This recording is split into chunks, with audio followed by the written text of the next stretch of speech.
It was a quiet evening in Brooksville, the kind of small town where most nights ended the same way they began. Calm, predictable, and slow. Streetlights painted the empty roads in pale orange light, and the sound of crickets filled the air. Officer Ryan Keller sat in his patrol car, half listening to the radio chatter, half thinking about how dull his shift had been. He had been on the force for 4 years, long enough to feel confident but not wise enough to know when to slow down. His uniform was neat, his boots polished, and his badge caught the glow of the dashboard lights. But underneath the clean appearance was a man who often let his ego drive his decisions. Ryan believed he knew this town better than anyone. He grew up only a few miles away, saw the same faces every day, and thought he could tell who belonged and who didn't. It wasn't something he admitted out loud, but his mind was full of quiet judgments. When he drove through certain neighborhoods, he sat a little straighter, his eyes sharper. Tonight, he was restless. The radio had been silent for an hour. No calls, no noise. Just him, the car, and the sound of the tires rolling over the cracked road. He took a slow turn down Oak Street, one of the older parts of town. Most of the houses there were small, their paint faded, but a few new ones stood out, modern and well-kept, built by people moving in from the city. As he drove past the corner store, his eyes caught a glimpse of someone standing beside a black SUV parked near a streetlight. The man looked calm, just scrolling on his phone. But in Ryan's head, a small voice spoke up. That doesn't look right. He slowed down the car, watching from behind the tinted window. The man was dressed neatly, dark jeans, a clean shirt, and a watch that looked expensive even from a distance. He wasn't doing anything suspicious, but something about him made Ryan curious. Or maybe it was just his own assumptions. Ryan's hand moved to the radio. He thought about calling in a quick check, but then decided to handle it himself. After all, it was quiet and he wanted something to do. He parked the car a few feet away, adjusted his belt, and stepped out. The night air was cool, and his boots crunched softly on the pavement. "Evening," Ryan called out as he approached. The man looked up from his phone and gave a polite nod. "Evening, officer?" Ryan stopped a few feet away, his flashlight pointing near the ground but close enough to see the man's face. "Everything all right here?" "Yes, just waiting for someone," the man replied calmly. Ryan glanced at the SUV. It was spotless, the kind of car that stood out in this part of town. "Your car?" he asked. "Yes, mine," the man said with a small smile. "Is there a problem?" The tone was polite, but something about it rubbed Ryan the wrong way. Maybe it was the calmness. Maybe it was the confidence. He wasn't used to people talking to him like that without a hint of fear or nervousness. "Can I see some ID?" Ryan asked. The man reached slowly into his pocket and handed him his driver's license. Ryan looked at it under the flashlight. The name was unfamiliar. The address was in another part of town, one of the nicer areas. "What brings you here tonight?" Ryan asked, still holding the ID. "Waiting for my friend," the man said. "He lives a few houses down. I told him I'd meet him here." Ryan looked around. The street was quiet, no one else in sight. "You sure about that? This isn't exactly a meeting spot." The man raised an eyebrow but kept his voice even. "Yes, I'm sure." For a few seconds, neither spoke. The silence stretched, and Ryan's suspicion grew with every moment. In his head, he began building a story. One where this man didn't belong, where something must be wrong. He handed the ID back but didn't step away. "Mind if I take a quick look around the car?" The man's calm expression changed slightly, just enough to show he was surprised. "Is there a reason, officer?" "Just routine," Ryan said quickly, though he knew it wasn't. "Routine for what?" the man asked softly. Ryan didn't answer right away. He hated being questioned, especially when he wasn't sure what to say. "Look, if everything's fine, this'll take a minute." The man sighed quietly, his eyes steady but patient. "Officer, with all due respect, I haven't done anything wrong. I'm just standing by my car." Ryan's jaw tightened. He wasn't used to pushback, especially from someone so composed. His instincts told him to stay calm, but his pride whispered otherwise. Before he could say anything else, the man's phone buzzed. He glanced at it and smiled faintly. "That's probably my friend." "He's on his way." Ryan crossed his arms. "I'll wait with you then." It was an awkward silence after that. Ryan stood there, pretending to watch the street while the man leaned slightly on his car, checking his phone again. Inside, Ryan was trying to make sense of his own thoughts. "Why am I even standing here?" he asked himself. He's not breaking the law. He's not causing trouble. But instead of walking away, he stayed. Maybe he didn't want to admit he'd jumped to conclusions. A few minutes later, a car turned the corner and stopped a few houses down. A man stepped out, waved, and called, "Hey!" "Sorry I'm late." The man beside the SUV waved back, smiling. "All good." Ryan blinked, realizing that the story in his head had just fallen apart. He felt a flush of embarrassment, but his pride made him hold his posture. "All right then," he said, trying to sound professional. "You have a good evening." "Thank you, officer," the man said, his voice calm but firm. Ryan nodded and walked back to his car. As he sat down behind the wheel, he let out a slow breath. The radio crackled with another officer's voice, something about a noise complaint across town. He started the engine but didn't drive yet. His reflection in the window stared back at him. Tired eyes, tight jaw. A man who wanted to be respected but sometimes forgot how to give it. He didn't know it yet, but tonight's small encounter was just the beginning of something bigger, something that would test not just his career, but the kind of person he truly was. As he drove off, the image of that calm, confident man stayed in his mind. There was something about him, the quiet authority, the way he didn't flinch or argue. Ryan had dealt with hundreds of people in his time as a cop, but few carried themselves like that. He brushed it off and told himself it was just another night on patrol. But deep down, a small part of him knew that the moment wasn't over. It was only waiting to come back around. And when it did, it would change everything. The next morning began with sunlight spilling through Ryan's curtains, but his mind was still on the man he'd met the night before. He tried to shake the memory off as he got ready for work, yet it lingered like a shadow that wouldn't leave. He stood in front of the mirror, buttoning his uniform shirt. For a moment he just looked at himself, the clean uniform, the badge shining, the face that people were supposed to trust. But under that he saw something else, uncertainty. He didn't like that feeling. It made him uneasy. When he got to the station, the place was unusually busy. Officers were rushing around, papers shuffled, phones rang. There was a quiet buzz of excitement, like something big was about to happen. "What's going on?" Ryan asked one of his colleagues at the front desk. "New chief's arriving today," the officer said. "Big introduction in an hour." Ryan nodded slowly, remembering the man from last night. Calm, well-dressed, confident. He shook off the thought. Couldn't be him, he told himself. That man was just some guy waiting for a friend. He walked down the hall, grabbed his coffee, and sat at his desk. But no matter what he tried to do, check reports, update logs, read emails, he couldn't focus. The same face kept popping into his mind. After a few minutes, his partner, Officer Davis, walked in. "You ready for the meeting?" he asked, taking a seat. "Yeah," Ryan said, forcing a smile. "Just another Monday, right?" Davis laughed. "Yeah, except this Monday comes with a new boss. I heard he's coming from the city. Big reputation. People say he's strict but fair." Ryan nodded, sipping his coffee. "Guess we'll find out soon." When the time came, everyone gathered in the briefing room. Chairs lined up, uniforms pressed, faces alert. The air felt tense but respectful. Even the officers who normally joked around were silent. The captain stepped to the front and cleared his throat. "All right, everyone, listen up. Today we officially welcome our new chief. He's got years of experience, a strong record, and he's here to make this department better. So give him your full attention." Ryan leaned back slightly, trying to look relaxed. But when the door opened and the new chief walked in, his stomach dropped. It was him, the same man from the night before. The one he had stopped, questioned, and treated with suspicion for no reason. The calm man with the expensive watch and quiet confidence now stood in front of the entire department, wearing a clean suit and a badge on his belt that carried more authority than any of them. The room erupted in polite applause, but Ryan's hands didn't move. He froze. His throat went dry, his heart racing so fast he thought someone might hear it. The chief smiled warmly at everyone. "Good morning," he began. "I'm honored to be here and to work with all of you. I've heard a lot about this department. Your dedication, your teamwork, and your care for the community. I'm here to help us do even better."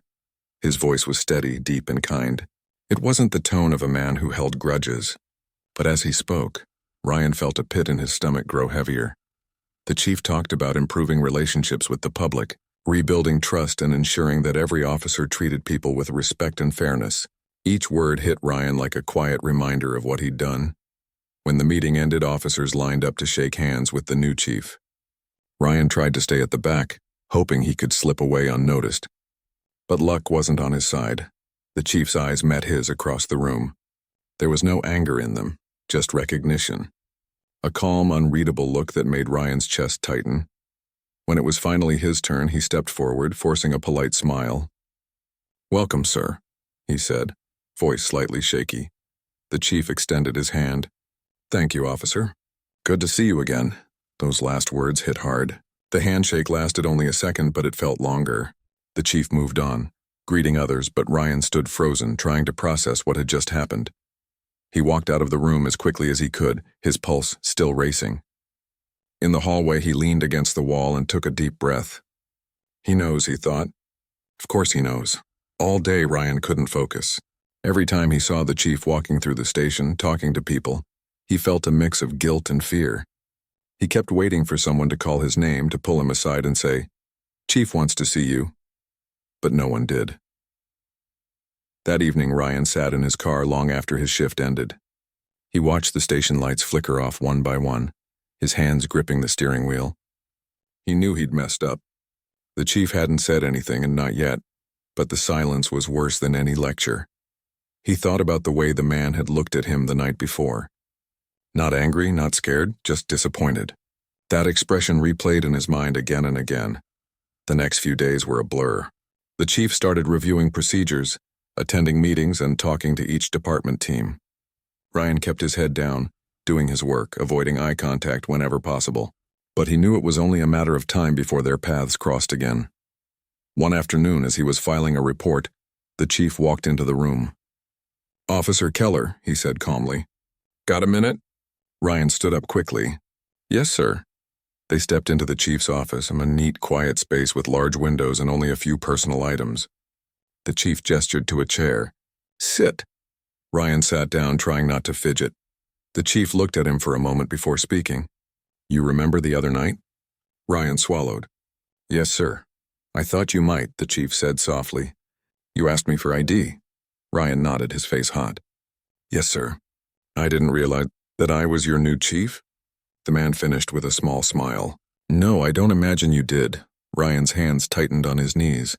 "Sir, I want to apologize. I shouldn't have approached you the way I did." "I was wrong." The chief studied him carefully. "Why did you stop me that night?" Ryan hesitated. The truth was uncomfortable, but lying felt worse. "I thought you looked out of place," he said quietly. "Out of place," the chief repeated, leaning back slightly. "Because of the car? The street?" Ryan nodded, shame burning in his chest. "Yes, sir." The chief was silent for a moment. Then he said, "You know, I've heard that before. Not the words exactly, but the meaning. I've been told I looked out of place in nice neighborhoods, in boardrooms, even in my own department years ago. It's something I got used to, but it still stings." Ryan couldn't meet his eyes. "I'm sorry," he said again, his voice low. The chief nodded slowly. "I believe you are, but I also believe this can be a lesson, not just for you, but for everyone here. We can't fix what we don't admit, and we can't grow if we're afraid to face ourselves." Ryan looked up, surprised. He expected anger or punishment, not calm understanding. The chief stood. "I'm not going to put this on record, but I do expect you to think about what happened, deeply, and learn from it." Ryan stood too. "I will, sir. Thank you." As he left the office, he felt lighter but not proud. It wasn't forgiveness that eased him. It was the realization that he had been given a second chance to do better. That night, as he drove home, he passed by the same street where everything had started. The SUV wasn't there anymore, but the memory still was. He slowed down for a moment, looking at the spot under the streetlight. He realized something important. The problem that night wasn't the man he stopped. It was himself, his assumptions, his quick judgments, his pride. And now he had to live with that and make sure it never happened again. He didn't know if the chief would ever truly forget what happened, but maybe that wasn't the point. Maybe the point was to change, not just for his own sake, but for everyone he served. And as he drove away, he made himself a quiet promise that the next time he looked at someone, he'd see a person first, not a story he invented in his head. The week after the talk with the chief felt strange for Ryan. It wasn't that anyone treated him differently. No one knew what had happened between them. The chief had kept his word, but something inside Ryan had changed. Every time he put on his uniform now, he felt the weight of it a little more than before. The badge on his chest didn't just mean authority anymore. It meant responsibility. It meant the way he looked at people could shape how they saw the police, how they felt in their own neighborhoods. That thought stayed with him. He started noticing small things he hadn't before. How some people tensed up when he drove past. How others smiled just to be polite, not because they trusted him. He had never really paid attention to that before. Now he couldn't stop seeing it. At the station, the chief was busy making quiet changes. Nothing drastic, but meaningful. He started holding small meetings every week, inviting different groups of officers to talk openly about their work, their challenges, and what they could do better. It wasn't like the old meetings full of rules and reports. These felt honest. One morning, when the chief called for volunteers to join a community outreach program, Ryan's hand went up before he could think twice. Davis, his partner, gave him a surprised look. "Didn't think you'd go for that," he said with a grin. Ryan shrugged. "Could be good." That Saturday, a few officers, including Ryan, met at a local park where the department had set up tents and tables. Families came by. Kids played with toy police cars, and officers handed out safety pamphlets. It was simple, but it mattered. People saw them as more than uniforms. At one point, a little boy ran up to Ryan holding a sticker badge. "Are you a real cop?" the kid asked, eyes wide with excitement. Ryan smiled. "Yeah, I am."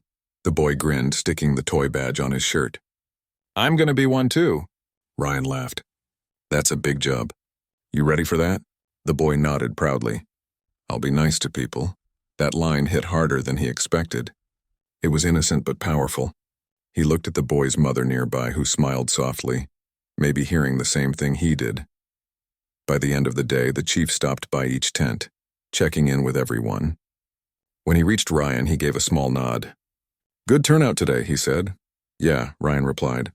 "People seemed happy to see us here." "That's how it should be," the chief said. "We protect them, but we also need to know them." "Fear goes both ways," Ryan nodded. "I get that now." The chief looked at him for a moment like he understood what Ryan meant. Then he patted his shoulder and moved on. Over the next few weeks, Ryan started to feel different about the job.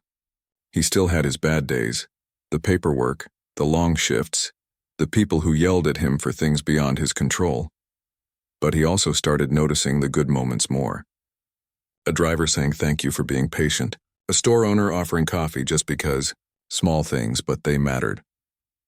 One rainy evening, he was driving home when he saw a car stopped on the side of the road with its hazard lights flashing. Normally, he might have just called it in and kept going, but tonight he pulled over. Inside the car was an older woman struggling with a flat tire. She looked up as he approached. "Oh, thank goodness," she said, sounding tired but relieved. "Evening, ma'am," Ryan said kindly. "Need a hand?" She nodded. "I've been here 20 minutes. I can't get the bolts loose." Ryan grabbed his flashlight and tools from his trunk. "No problem. I'll take care of it." As he worked, the woman talked softly about how she was driving back from visiting her daughter, how she hadn't expected the storm. Ryan listened, smiling, making small jokes to keep her at ease.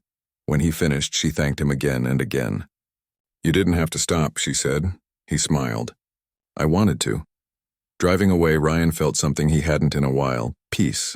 It was such a simple act, but it reminded him why he joined the force in the first place. Somewhere along the line, he had lost that, but now, slowly, he was finding it again.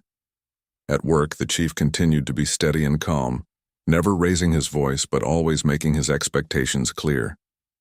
People respected him. Even those who were skeptical at first had come around.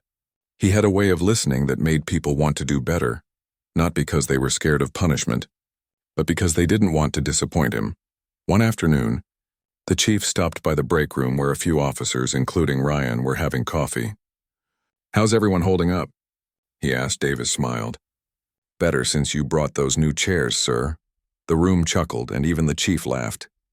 "Glad to hear it. Sometimes comfort helps morale more than memos." Ryan looked up from his cup. "You're changing a lot around here, sir." "Hopefully for the better," the chief said. "It's not about rules. It's about trust. You build that first, the rest follows." Ryan nodded slowly.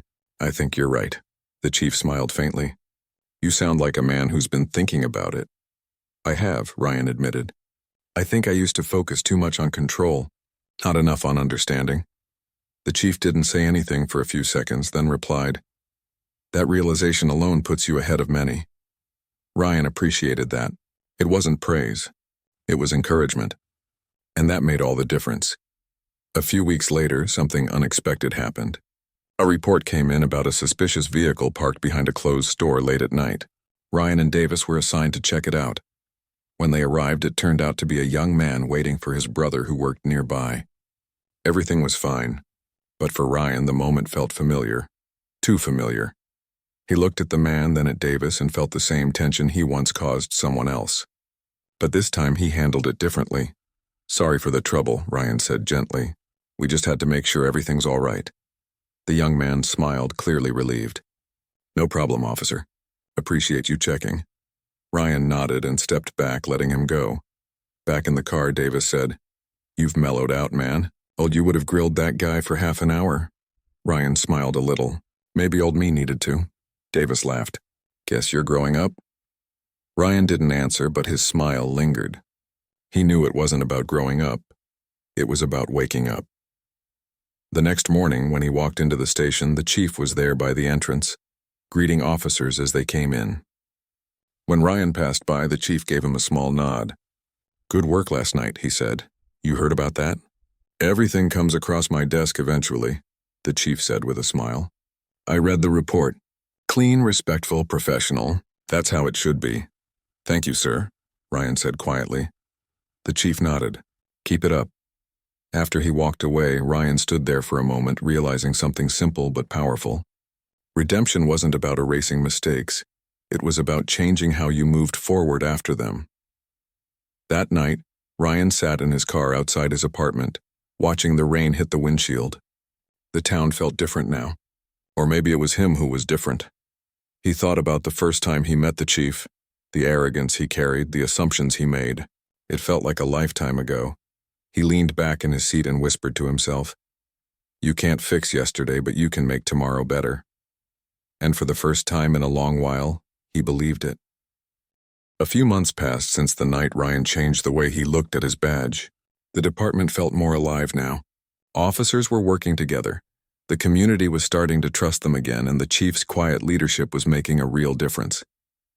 People around town began to notice. When someone called the station, they sounded more respectful. When officers patrolled neighborhoods, people waved instead of looking away. It wasn't perfect, but it was progress. Ryan felt proud of the work they were doing. For the first time, he believed in what he represented. He wasn't just a man in uniform anymore. He was part of something that mattered. But real change is never easy, and the chief knew that. The better things got, the more some people resisted it. A few older officers didn't like the new way of doing things. They missed the old days when they could do their job without being questioned. When no one talked about community or accountability. One of them was Officer Grant. He had been on the force for almost 20 years and wasn't shy about sharing his opinions. "Too soft," he said one morning in the locker room. "All this community talk is just politics. We're supposed to enforce the law, not babysit people's feelings." Ryan was sitting nearby, lacing his boots. He looked up. "It's not about being soft," he said calmly. "It's about being smart. You build trust, you prevent problems before they happen." Grant snorted. "You sound like the chief." Ryan smiled a little. "Maybe that's not a bad thing." Grant shook his head. "You'll see. This kind of thinking doesn't last. People respect strength, not speeches." Ryan didn't argue. He'd learned there was no point in forcing someone to see what they weren't ready to. But those words stuck with him, and later he'd realized just how wrong Grant was. A few days later, the chief called a meeting. There had been an increase in minor incidents downtown. Arguments, noise complaints, a few small scuffles outside bars. Nothing serious, but enough to raise concern. "We're not just here to show presence," the chief said. "We're here to prevent things before they start. I want calm, patient responses. No unnecessary force. We de-escalate whenever possible." Everyone nodded, though Ryan could tell Grant wasn't thrilled. That Friday night, Ryan and Grant were assigned to patrol downtown together. It wasn't Ryan's favorite idea, but he didn't complain. They were professionals, and that's what mattered. The night started quietly. The streets were busy. Couples walking, music drifting from restaurants, laughter spilling out from the bars. Ryan drove slowly, scanning the sidewalks while Grant sat beside him, arms crossed. "See?" Ryan said lightly. "Looks peaceful to me," Grant grunted. "Give it an hour." He wasn't wrong. Around midnight, a call came in about a disagreement outside a small pub. When they arrived, a group of people were standing around two men who were arguing loudly. Ryan stepped out first. "Evening, everyone. Let's calm down here." One of the men turned, frustrated but not aggressive. "We're fine, officer. Just a misunderstanding." Ryan nodded. "All right. Let's keep it that way." But Grant wasn't as patient. He walked up quickly, his tone sharp. "You've had enough. Time to go home before you make it worse." The man looked irritated. "I said we're fine." Grant took a step closer. "You want to test me?" Ryan stepped in between them. Hey, let's all take a breath. No one needs trouble tonight." He turned to the man. "Why don't you head home?" "It's late and nothing good comes from staying angry." The man hesitated, then nodded slowly. "Yeah, you're right." He backed away, his friend following. The crowd began to scatter and Ryan exhaled in relief. "See?" he said to Grant quietly. "No harm done." Grant muttered something under his breath but didn't reply. Back in the car, the silence was heavy. Finally, Grant said, "You got lucky. Sooner or later being nice will get you hurt." Ryan shook his head. "It's not luck. It's respect. If you talk to people like they matter, they act like they do." Grant didn't answer. He stared out the window, jaw tight. When the shift ended, Ryan was exhausted. The next morning, he expected things to go back to normal, but word of the incident had already reached the chief. He called both of them into his office. "I read the report," the chief said calmly. "Seems like you handled it well, Officer Keller." "Thank you, sir," Ryan said. Then the chief turned to Grant. "Your notes said the same, but your tone tells me you disagree." Grant crossed his arms. "With respect, sir, I think we're being too soft. That man was inches away from causing real trouble. Sometimes you need to be firm." The chief nodded slowly. "Firm, yes, but never reckless. The goal isn't to win arguments, it's to prevent them." Grant's face tightened, but he didn't speak. The chief looked at both of them. "I know change isn't easy, but this department will be judged not by how loud we shout, but how well we listen." After the meeting, Ryan caught up with Grant in the hallway. "You all right?" he asked. Grant shrugged. "Doesn't matter. I'll do my job." Ryan nodded, though he could tell Grant wasn't letting it go. Over the next few days, Grant grew quieter, but not in a peaceful way. More like someone waiting for a chance to prove a point. That chance came sooner than expected. One evening, a call came in from a store downtown about a man refusing to leave after closing time. Ryan and Grant were the closest unit. They arrived within minutes. Inside, a young clerk stood nervously near the counter while a customer argued about a refund. It wasn't serious, more frustration than threat, but Grant's posture tensed immediately. Ryan walked over calmly. "Evening, sir. What seems to be the issue?" The man turned. "They messed up my order and won't fix it." "I get it," Ryan said gently. "But the store's closed now. Maybe you can come back tomorrow, talk to the manager?" The man hesitated. He wasn't yelling, just upset. "I drove here after work. This is ridiculous." Before Ryan could respond, Grant stepped in, voice sharp. He said, "It's closed." "You heard him. Time to go." The man frowned. "I'm talking to him, not you." Grant took a step forward. "Watch your tone." Ryan quickly moved between them. Hey, let's all relax. No one's in trouble." The chief's words echoed in his head. "We're judged by how we listen." Ryan turned back to the customer. "Sir, I understand you're frustrated. I'd be too. But let's not make this worse. How about we write down your complaint and I'll make sure it gets to the manager first thing in the morning?" The man sighed, then nodded. "Fine," Ryan smiled. "Thank you. I appreciate it." The situation ended without any issue. The clerk thanked them as they left. Outside, Grant shook his head. "You talk too much. That guy didn't need a friend. He needed direction," Ryan replied calmly. "He needed to be heard, that's all." Later that week, the chief called Ryan into his office again. "I reviewed last night's report. Good work keeping things calm." "Thank you, sir," Ryan said. "I just remembered what you said and about listening." The chief smiled. "Seems you took it to heart." "I did," Ryan said quietly. "It's made me see the job differently." The chief nodded. That's the kind of mindset that changes departments. Ryan left the office feeling proud but humble. He knew he wasn't perfect and he was still learning, but he also knew he was finally becoming the kind of officer he wished he had been from the start. As he walked past the other desks, he caught a glimpse of Grant talking to a few officers. For a moment, Ryan wondered if Grant would ever understand. But maybe it wasn't his job to change him. Maybe it was just his job to set an example. That night, as he drove through the quiet streets of Brooksville, Ryan looked out at the familiar lights and thought about how much could change in a year. Not just the town, but the people in it. He realized that leadership wasn't always about having the highest rank. Sometimes it was about being willing to change first, so others could see that it was possible. And somewhere, in the calm of that evening, he felt something he hadn't in a long time. Peace. Not because everything was perfect, but because he knew he was finally on the right path. Weeks passed, and things around the station were slowly improving. The new policies the chief had introduced were showing results. Reports of unnecessary confrontations were down, community calls were calmer, and even the town's local paper had written a small article praising the department's new image. Ryan read that article twice, not because he liked seeing his name mentioned, it wasn't, but because he felt proud of where they were headed. He'd been part of the change.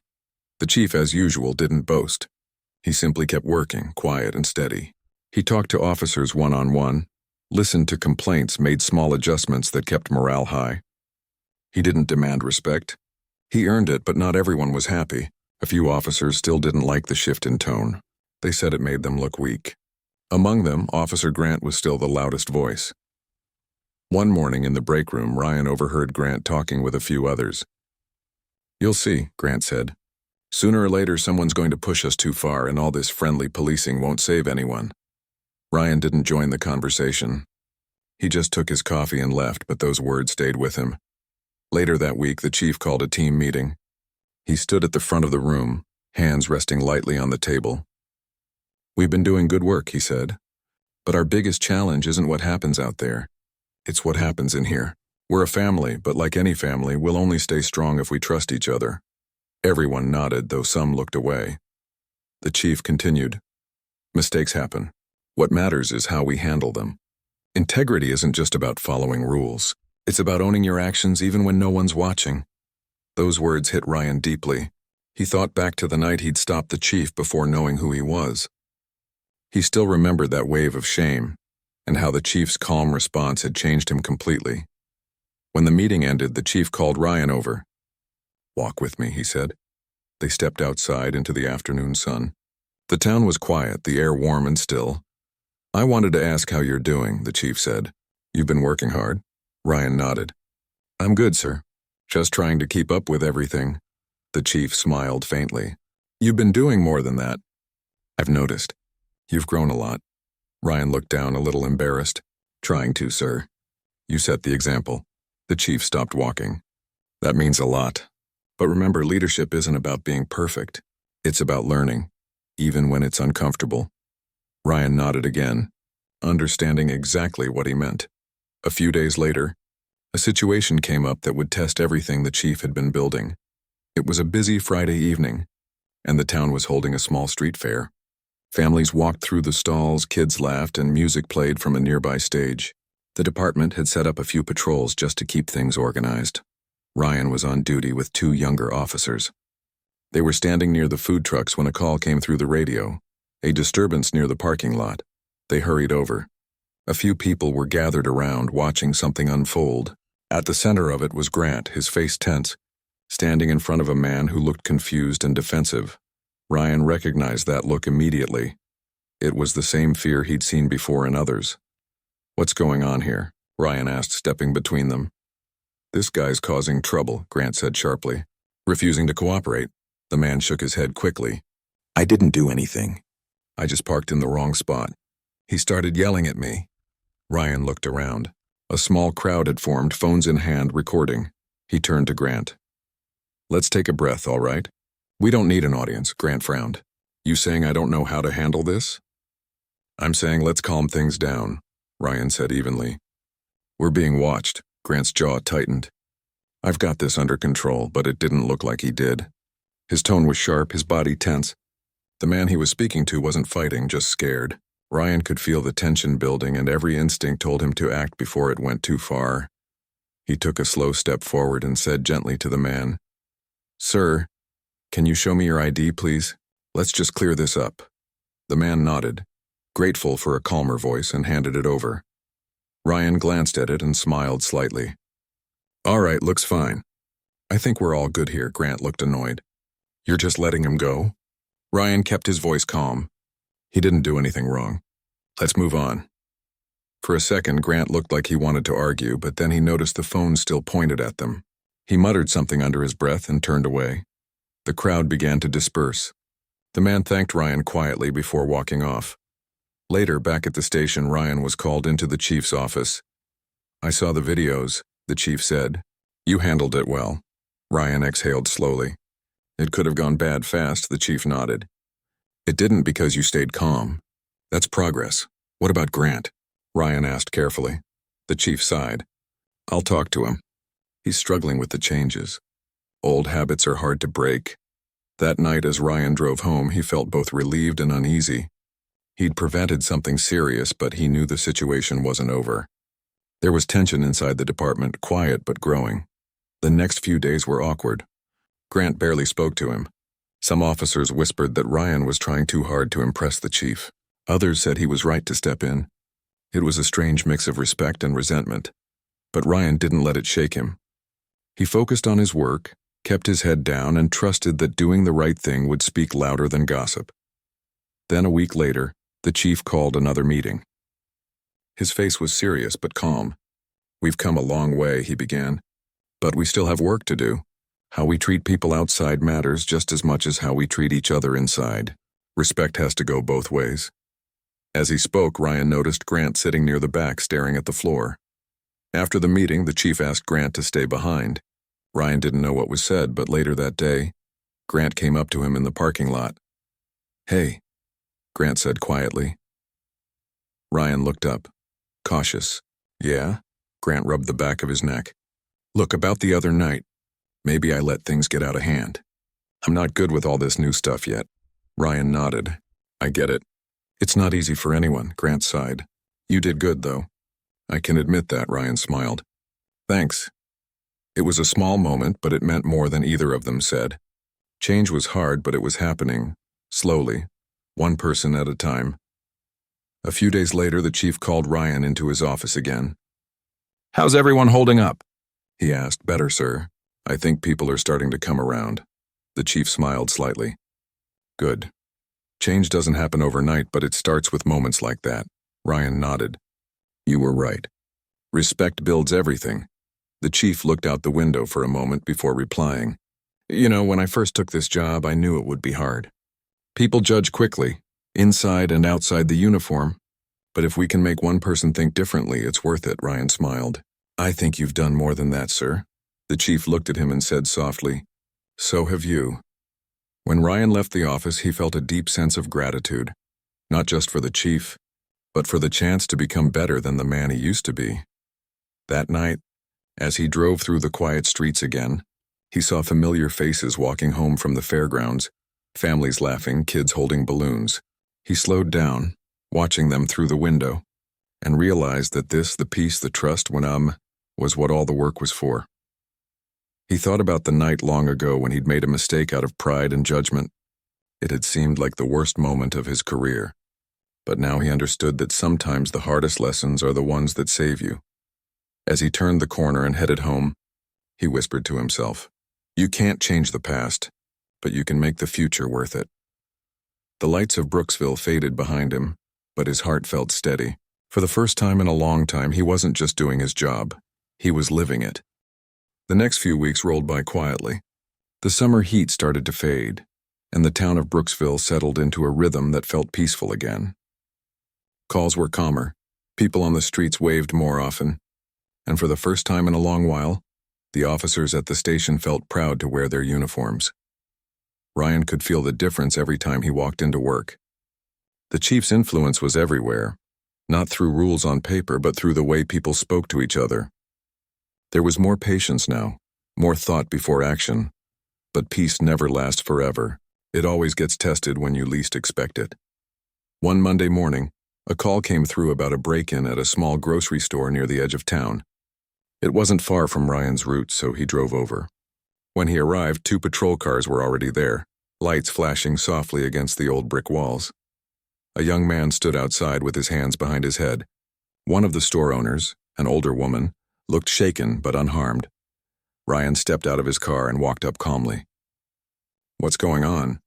he asked one of the officers. The officer pointed toward the young man.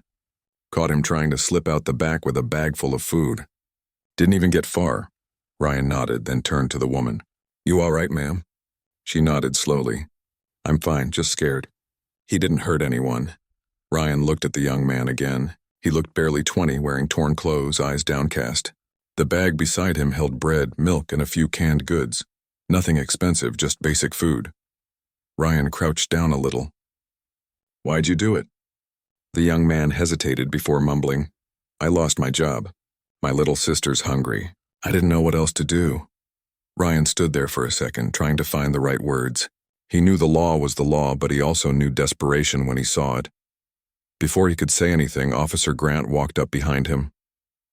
"You done talking, or are we still playing social worker today?" Ryan turned around slowly. "I'm asking questions," Grant shook his head. "Questions?" He was caught red-handed. "Case closed." Ryan kept his tone even. "Let's not make this worse." "He's not resisting." Grant folded his arms. "He's still a thief."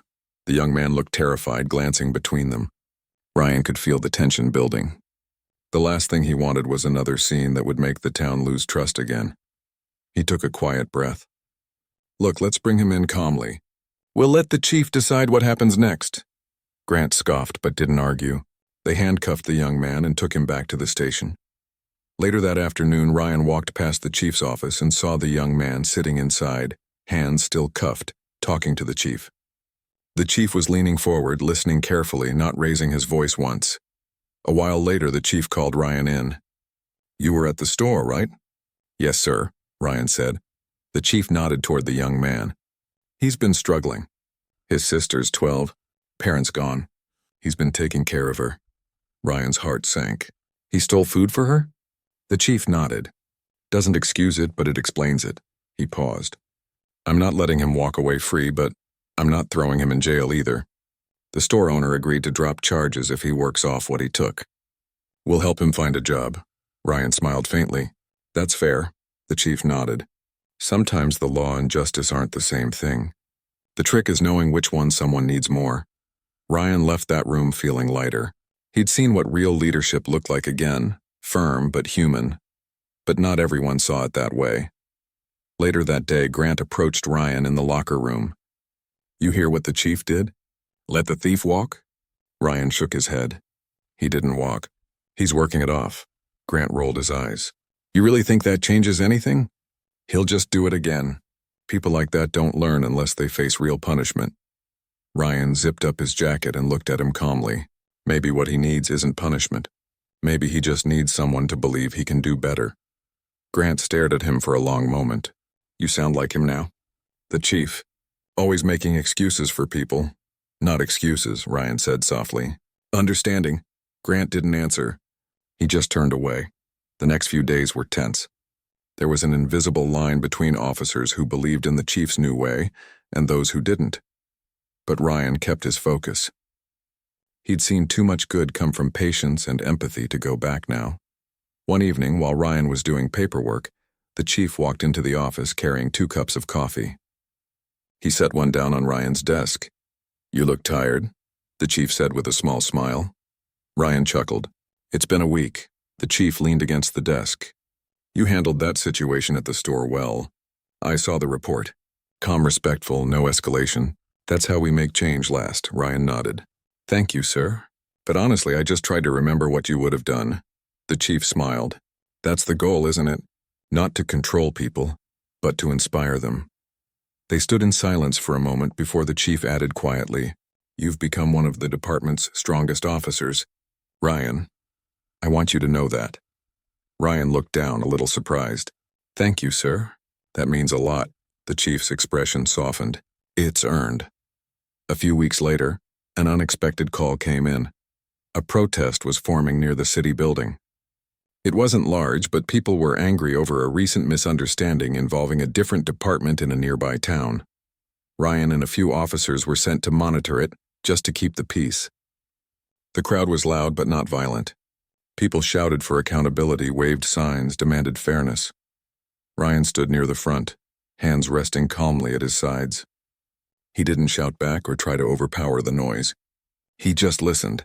Someone in the crowd recognized him. "Hey, you're the one who helped that kid at the grocery store." A woman shouted. Ryan nodded slightly. "He's doing okay now," he said. That small moment changed the atmosphere around them. The shouting softened. People started realizing they weren't facing enemies, just human beings trying to do their jobs. When the protest ended peacefully, the chief called Ryan later that night. "I saw what you did today," he said. "You reminded people that the badge doesn't have to mean fear." Ryan smiled faintly. "Just following your example, sir." The chief paused, then said quietly, "You've become the kind of officer this department needs to last." For the first time in a long time, Ryan didn't feel like he was just part of the change. He felt like he was the change. He thought about everything that had led up to this. The night he made the biggest mistake of his life. The embarrassment, the lessons, the patience the chief had shown him. Every piece of it had shaped who he was now. Later that night, sitting in his car after his shift, he looked up at the stars over Brooksville.